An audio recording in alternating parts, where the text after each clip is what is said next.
আমি খুব ব্যস্ততার মধ্যে আছি, একটা মিটিং এ যাচ্ছি। কি কমেন্ট কর? তো নতুন করে আর কি খবরে? আমার তো মনে হচ্ছে তুই পারবিনকে ভাষায় দিছিস।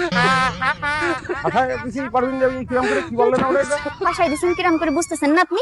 আপনি আমারে সরকারি চাকরি দিবেন বলে একটা ভালো ছেলে আমার বিয়ে করতে চাইছে। এখন আপনার চাকরির খবর নেই দেখা ওই ছেলে আমার আর বিয়ে করতে চাচ্ছে না। বুকা রে, তুই যে এত বুকা সেটা তো বুঝতে পারিনি। যে সাওয়াল তোর এই চাকরির লোভে তোরে বিয়ে করতে চাইছে, সে সাওয়াল তো তোরে বিয়ে করতে চায়নি রে, বিয়ে করতে চাইছে ওই চাকরি রে। এটা বুঝিসনি? আব্বা শুনছো তুমি তার কথা? শুনেন, আপনার সব জ্ঞানের কথা শোনার আমার কোনো প্রকার এখন ইচ্ছা নেই।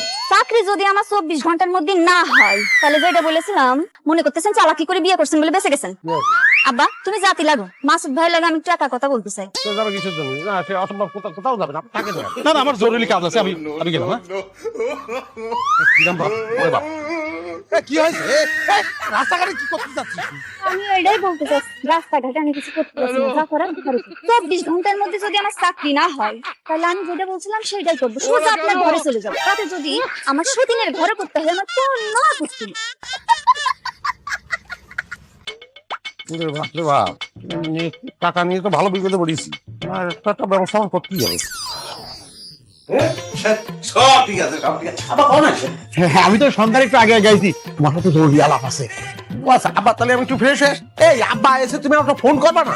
আমি তো আপনার কল করেছি, আপনি রিসিভ না করলে কেমনে করবো? কল করিস, কোন নাম্বারে করিস? আপনার তো 36টার নাম্বার, কোন নাম্বারে কল করছে আপনি একটু দেন। এই হয়েছে এক যন্ত্রণা, এতগুলি সিম রাখতে হয়, ঝামেলা খালি বাড়তিছি দিনের পর দিন। মনে হচ্ছে সিম আরো দুই একটা কিনতে। আব্বা আপনি বসেন, আমি বসে করতেছি। এই তাড়াতাড়ি হাত মুখ ধুয়ে। ওরে আসতেছি আমি। চিন্তা করতে পারিস? হ্যাঁ, কোন পর্যায়ে স্বল্প হয়ে গেছে? 36টা নাম্বার, এটাও তার হচ্ছে না। খাবার কি দিয়ে দিব? ওরে পাগল নাকি? হ্যাঁ, মাসুদ চলে আইছে না? থাকো বসে।